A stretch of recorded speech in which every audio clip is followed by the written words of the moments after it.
since I have posted here on the channel, and I'm so glad to be back making math ASMR videos for you all, something I absolutely love, by the way.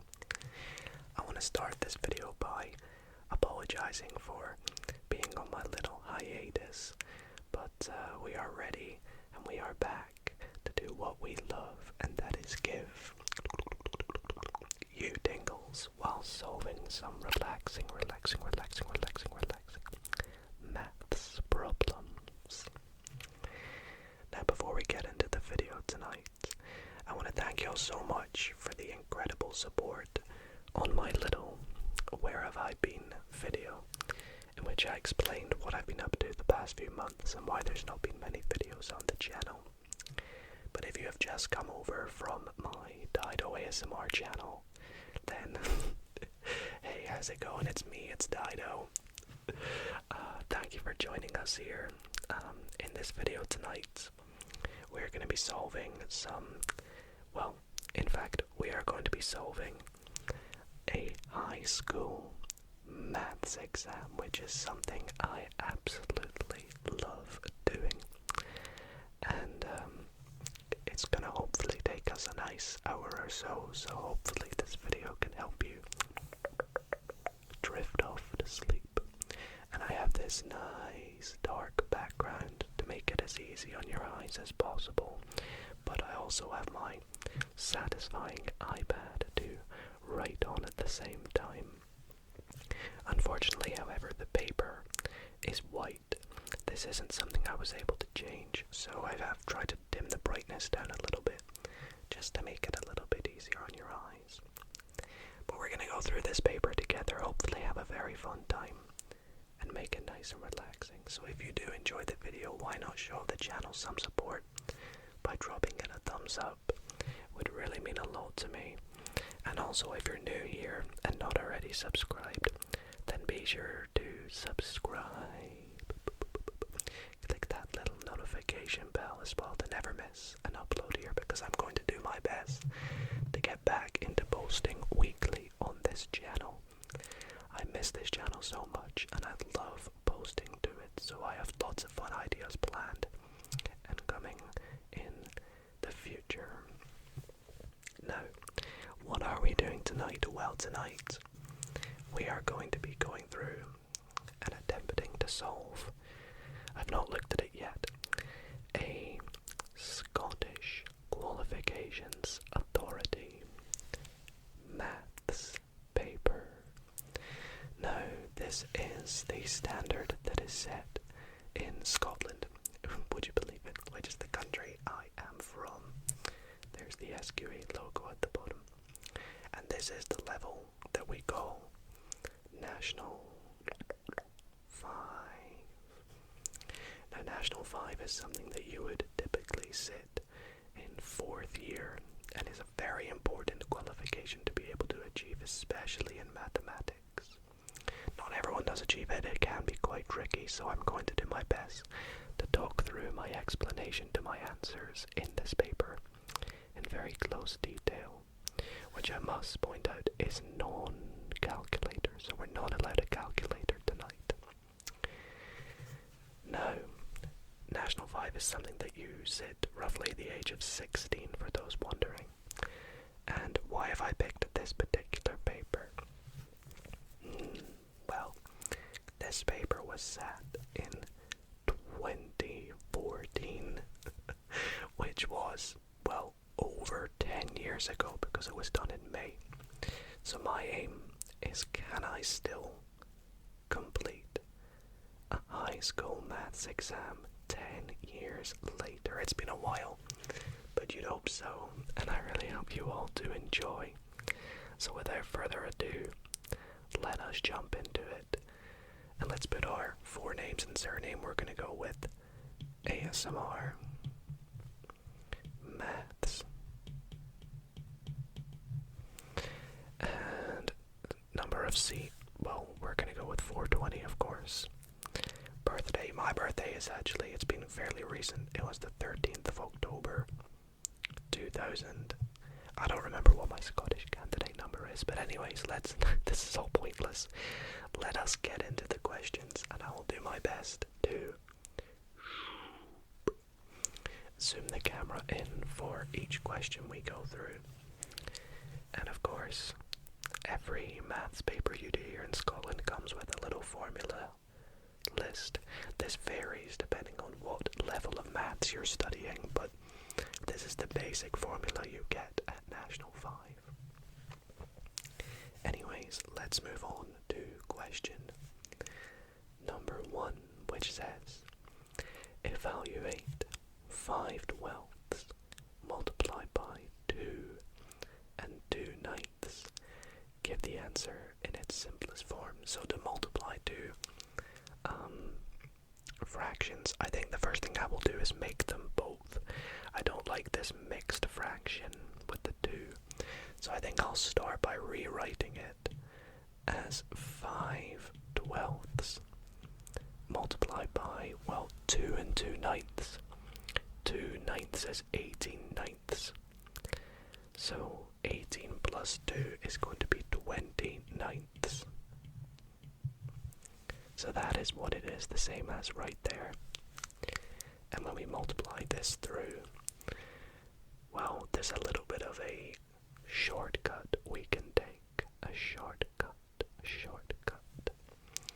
We can do a simplification by finding a common factor by cross multiplying. So 12 and 20, well, they share a factor of 2. Any larger? 4, yes. So we can actually simplify this by dividing them both by 4. And this will give us 5 on the top. That's not a very nice 5. And on the bottom here, this will give us 3. And now we can multiply to get 15 divided by, not 15. 5 times 5 is 25. And then on the bottom, 3 times 9 is 27, and that does not simplify any further. So we could have multiplied it and got 100 over, what would that be, 111, and then simplified that, but I just didn't feel it necessary. So anyways, okay, sorry, it wouldn't be 111, it would be 118, or 108. Yeah, 108, my bad. Okay, question 2. Multiply out the brackets and collect like terms. Okay, so to multiply out the brackets, we are going to multiply the first terms, then the first and the last term, and then the inner terms, and then the last terms in each, like so. So this will give us 2x times 3x is 6x squared. And then we're going to do the last terms. So 2x times 1 is plus 2x. Minus 5 times 3x is minus 15x. And then minus 5 times 1 is minus 5. But it asks us to collect like terms as well. So we can collect like terms to get 6x squared plus 2 minus 15x is minus 13x. And then minus 5 at the end there. So that is question number 2. Let's scroll on to question number 3. So for question 3, it looks like we're doing a little bit of completing the square. It asks us to express x squared minus 14x plus 44 in completing the square form, which is x minus a squared plus b. Now the method I was taught to completing the squared is start by writing x inside the brackets and then divide the coefficient in front of the single x power by 2. So you're going to get minus 14 divided by 2 is minus 7. Then outside the brackets, well, we need to put our squared in. outside the brackets, we're going to have our plus 44. But we're not done there because we need to take into account the extra amount that we're going to get from squaring the negative 7. Now the extra amount when you square negative 7 is 49. So to get rid of that, we need to take away 49. Because if we were to take this and just say that that's our answer, we would find we would actually have an extra 49. So to get rid of that 49, we just subtract it. And this is going to leave us with x minus 7 squared minus 5. And you could check this if you wish by expanding that and finding out if it gives you what we've got in the question, but I've done this lots of times to know that that is going to be correct. Question 4. Find the resultant vector of 2u minus v when u is equal to minus 2, 3, 5, and v is equal to 0, minus 4, 7. Express your answer in component form. Okay, so to work out 2u, we just want to multiply every component in u by 2. So that's going to be 2 times minus 2, 2 times 3, 2 times 5. And this is going to give us the vector minus 4, 6, and 10. And then to subtract v, well, 2u subtract v is therefore going to give us 2u, which is minus 4, 6, and 10. Subtract v, so subtract 0. Subtract negative 4, which is actually plus 4. And then subtract 7, which gives us the resultant component form of, well, minus 4 minus 0 is minus 4. 6 plus 4 is 10, and then 10 subtract 7 is 3. And there we go, that is the answer for that question. Continuing on, we have in triangle KLM. KM is 18 centimeters, as we can see labeled. We are told that sine K is 0.4, so the sine of angle K is 0.4. The sine of angle L is 0.9. Calculate the length of LM. Now it's been a while since I've done this, but I believe what it wants us to do is to use the sine rule, which is A over sine A is equal to B over sine B, which is equal to C over sine C. Of course, the correlated angles being the correlated lengths. So because we have sine, we want to work at the length. So because we have LM, the correlated angle is going to be sine M. Wait, no. LM, the correlated angle, sorry, is sine K. It's the angle opposite it. And we say that is equal to, well, the opposite angle we have is sine L. So the other length is going to be 18 because it is simply KM. So actually I'll not write an 18 yet, I'll write KM. So that is our formula for this using the sine rule. Substituting in our values, we get LM divided by, well, sine K is 0.4 is equal to KM, which is 18 divided by sine L, which is 0.9. Therefore, LM, multiply both sides by 0.4, Well, I think the first thing to do would be to divide 18 by 0.9, which is going to give us 20. And then, so it'll be 20 multiplied by 0.4, which is going to give us 5. No. Bear with me. I will get there. It's going to give us, well, if you think about it, 200 times 4, that's multiplying them like that, is going to give us 800. Divided by 10 is 80. So the answer is going to be 80. But then divide by another 10, so it's going to give us 8. So therefore we have 8 centimeters as the length of LM. Alrighty, let's find out what is next. Okay, so McGregor's Burgers sells fast food.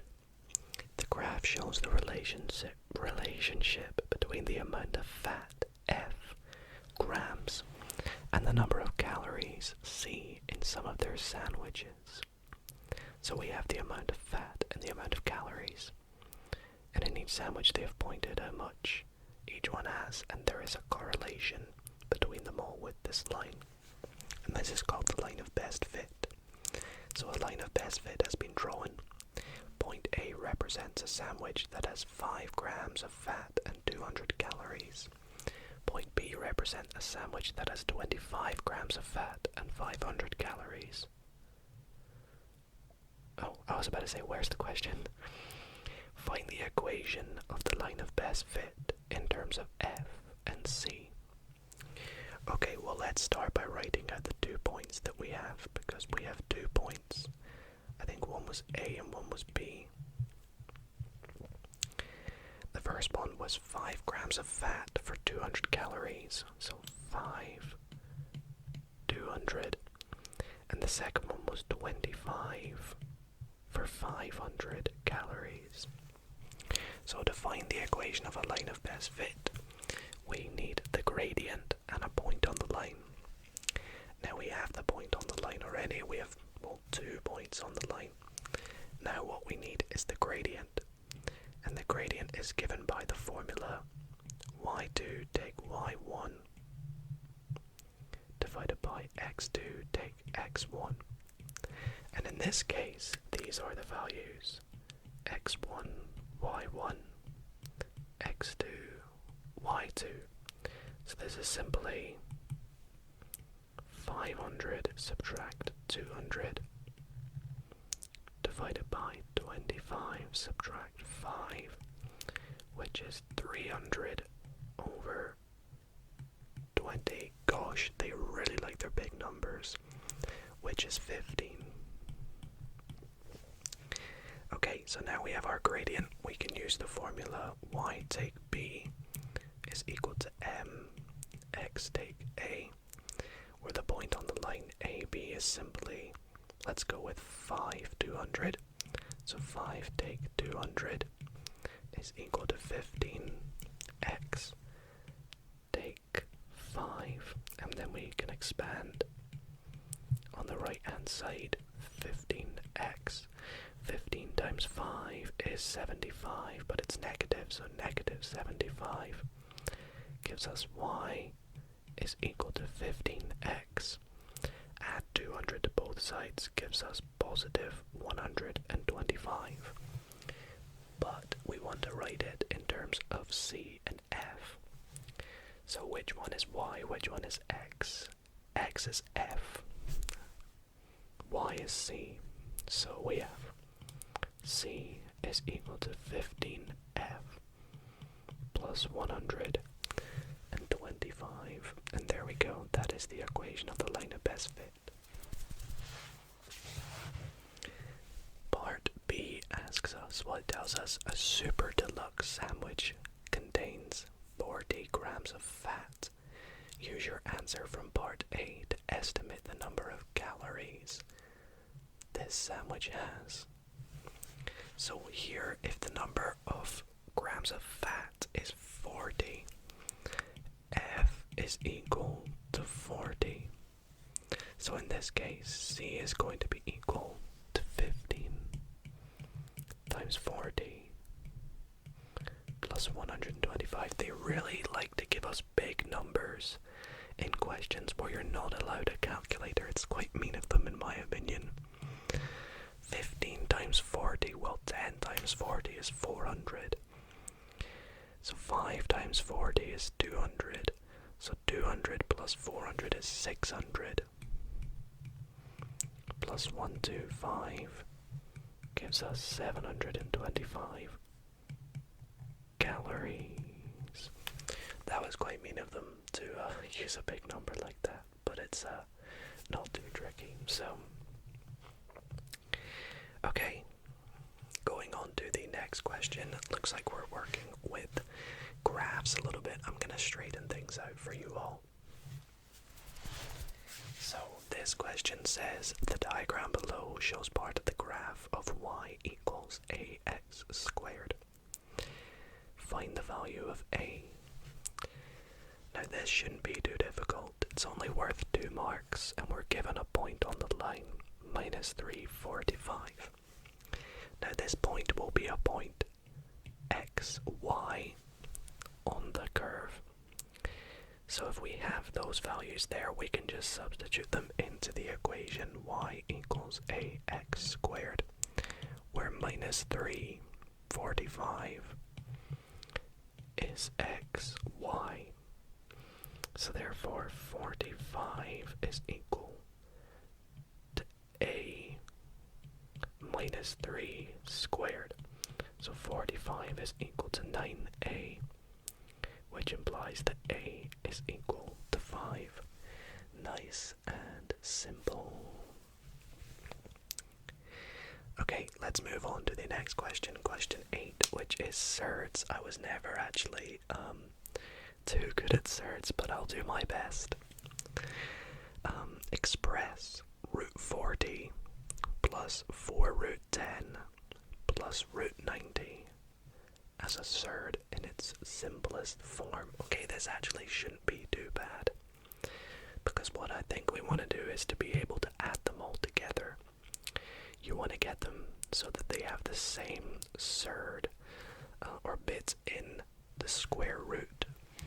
Now I can see here that because the middle one has 10 inside the root, if we can do that to the other two, then we can add them together.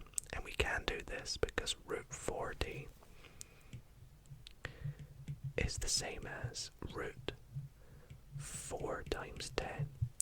And the square root of 4 is simply 2, so that is the same as 2 root 10.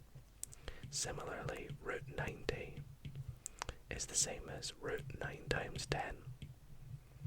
The square root of 9 is 3, so this is 3 root 10.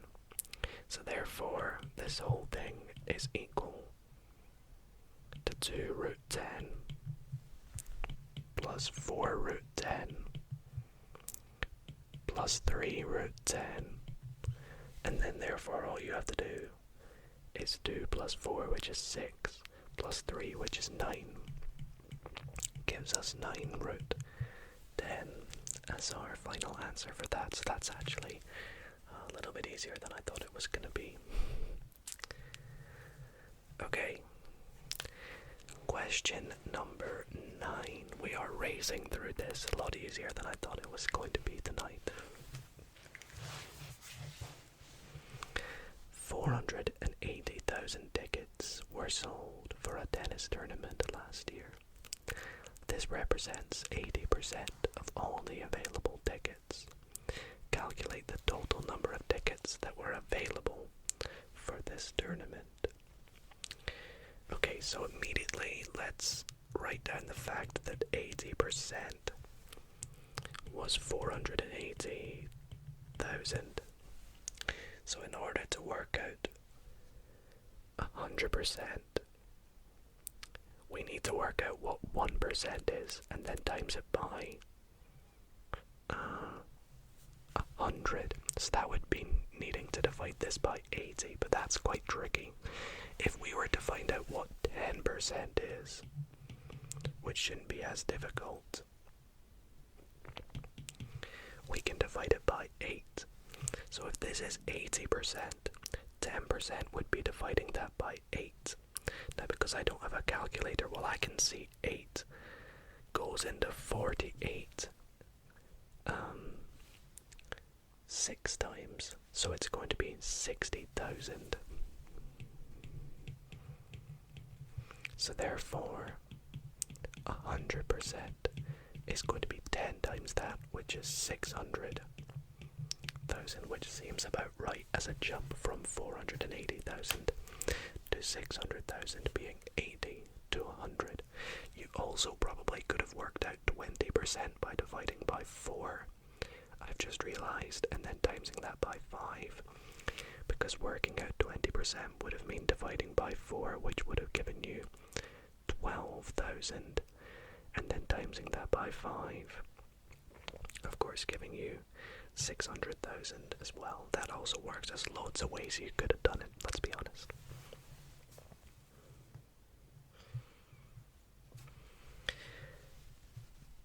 Okay, we have part of a graph here, and it looks like the sine graph. It says the graph of y equals a sine. Oh, you actually can't see it. A sine x plus b degrees, where x is between 0 and 360 is shown below. Write down the values of a and b. Now because it just says write down, we don't need to do any calculations. This should be nice and easy. Now a in this case, well, sine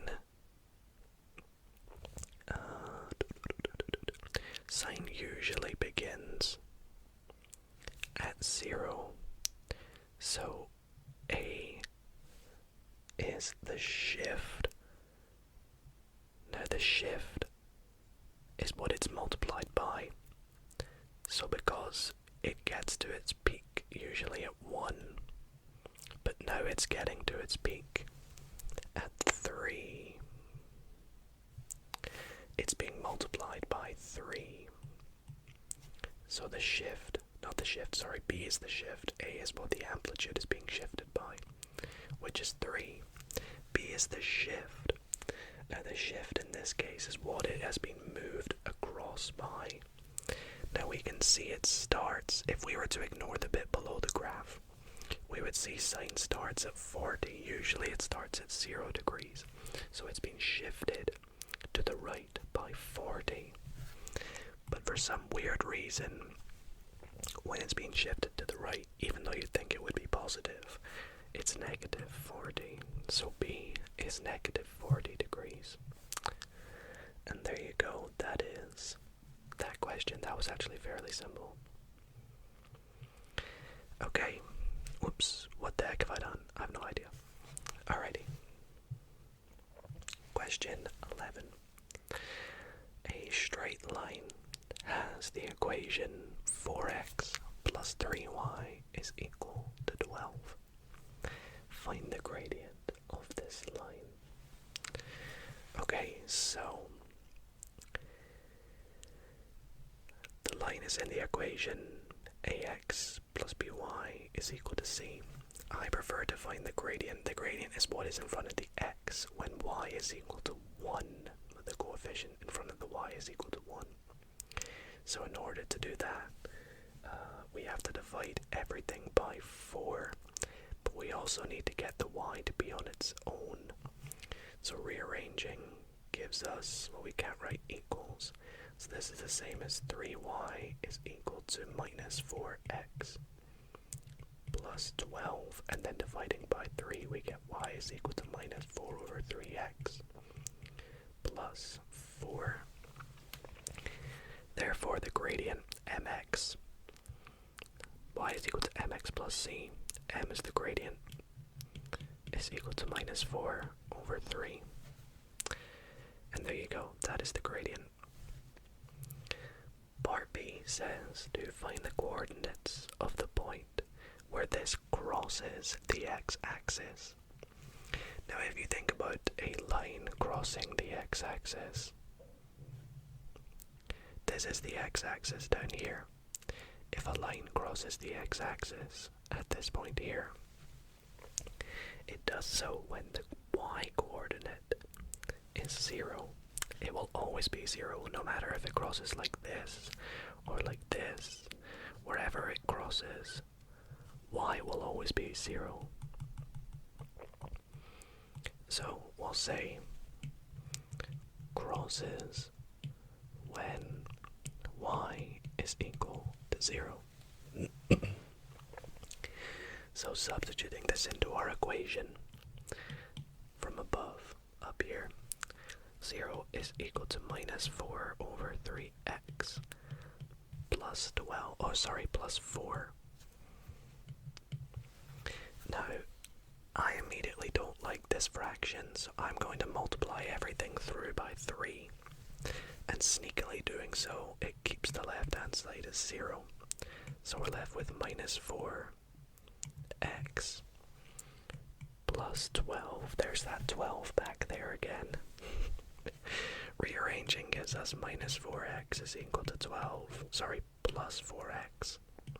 So therefore x, you don't really need to write the plus. That was just me fixing my negative mistakes. So therefore x is equal to 3.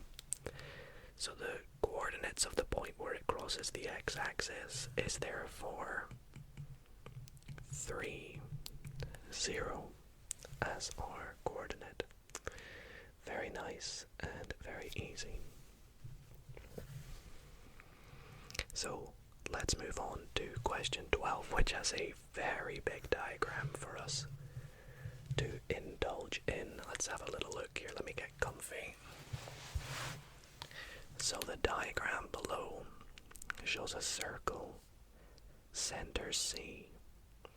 The radius of the circle is 15 centimeters. A is the midpoint of the chord PQ, and the length of AB is 27 centimeters. Calculate the length of PQ. Okay, so to work out the length of PQ, it would be useful to work out the length of PA, because then we can work out double that to give us PQ. Now PA, if we take them like this is P, this is A. We can also connect them up with a third point, which we're going to call C. Connecting them up, we make a nice triangle, and this triangle is right angled. And we know it is because it's where a chord meets a radius. Now this radius BC, we are told in the question, is 15 centimeters. So to work out BA, if we know AC, then we're all good. And we do know AC because we're told that the length of AB is 27. However, CB is 15. So the difference to make up AC is 27 minus 15, which is 12. So, therefore, in order to work out AB, we can just use Pythagoras' theorem, which is c squared is equal to a squared plus b squared. Or in this case, we have 15 squared is equal to 12 squared plus BA squared. Now, doing this gives us, well, actually, this is a Pythagorean triple. Looking at it, 12 and 15. Now, I know that just from common knowledge, but you could probably work this out in your head if you had the time. But a Pythagorean triple are a set of triangles that are nice and easy to remember, and this one here actually gives gives us the value of 9. So this is going to give us PA is equal to 9 because it goes 9, 12, 15. So because PA is 9, therefore PQ is equal to 2 times PA, which is equal to 2 times 9, which is equal to 18 centimeters. Nice. That was not so bad actually. On to question 13. Wow, this looks interesting. The diagram below shows the path of a small rocket which is fired into the air. The height h meters of the rocket after t seconds is given by. The height in terms of t is equal to 16t minus t squared. After how many seconds will the rocket first be at a height of 60 meters? Wow, that's really interesting. Okay, so the height after t seconds, we want to work out what the height will be when it reaches a height of 60. So we have this graph because essentially over time as the rocket goes up, the height will get higher, but then it eventually will fizzle out and the height will get smaller. So if the height is at 60, what is the time? Well, we know that 60 will be equal to 16t minus t squared.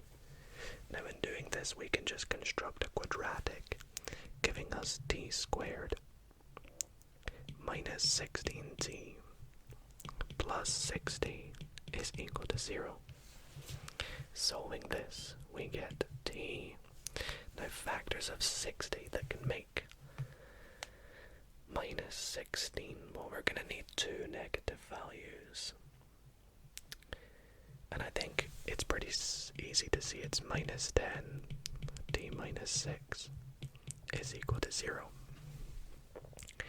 So after how many seconds will the rocket be at a height of 60 meters? Oh, well, I've got it being 2 different seconds.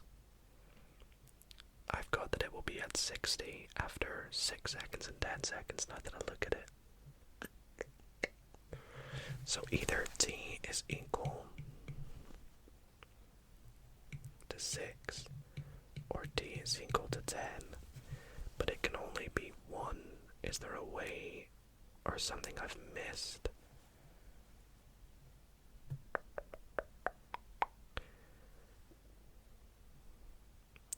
Why would it be 6 seconds and not 10? Or why would it be 10 and not 6?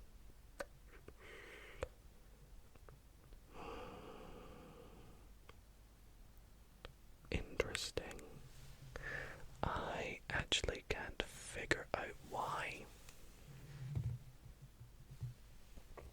Why would it be 6 and not 10? I mean, we could find out. They should both satisfy this. 6 times 16 is going to be 16 times 6. That's 36, carry the 3. That's going to be 96 minus 6 squared is 36. Yeah, that gives 60. And then same with the 10.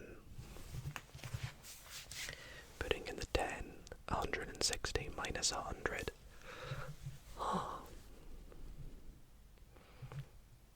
The diagram below shows the path of a small rocket which is fired into the air. The height h meters of the rocket after t seconds is given by. After how many seconds? Oh, I see. It says after how many seconds will the rocket burst? Always read your question. So it will be 6 seconds because it will again reach 10. So for example, it might be at 60 meters here and then here, which is like 6 seconds, and then 10 seconds down here. But it asks us when it first reaches 60. I see. Always read your question, guys. I told you I didn't look at this, so that's why going through this first. Will the rocket ever reach a height of 70 meters? Okay, well, to work out if it will ever reach a height of 70 meters, let's take a look at what, if 70 satisfies our equation. 70 is equal to 16t minus t squared. So therefore, once again, we're going to have t squared minus 16t plus 7t is equal to 0. Let's see if that satisfies. So, is this going to have to make us use the quadratic formula? Because we have 10 and 7 is the only one I can think of. We have 5 and 14. I think what we could do instead is, I tell you what, let's try this out. Let's try and work out what the turning point would be of the graph. So the turning point of the graph is going to be in between 6 and 10. So turning point occurs when the time is equal to 8 seconds. So basically, if the height at 8 seconds is greater than 70, then clearly it will reach 70 at some point. So let's see what h is at 8. So this is going to equal 16 times 8 minus 8 squared. 16 times 8 is, oh gosh, let's just do it like this. 16 times 8, let's not be lazy. 48, carry it over, 828 minus 64 is going to be equal to 64 meters. So that is the greatest it will get to in terms of height. So therefore, grab the pen. Therefore, no, because max height is 64 meters, so it will not reach 70 meters.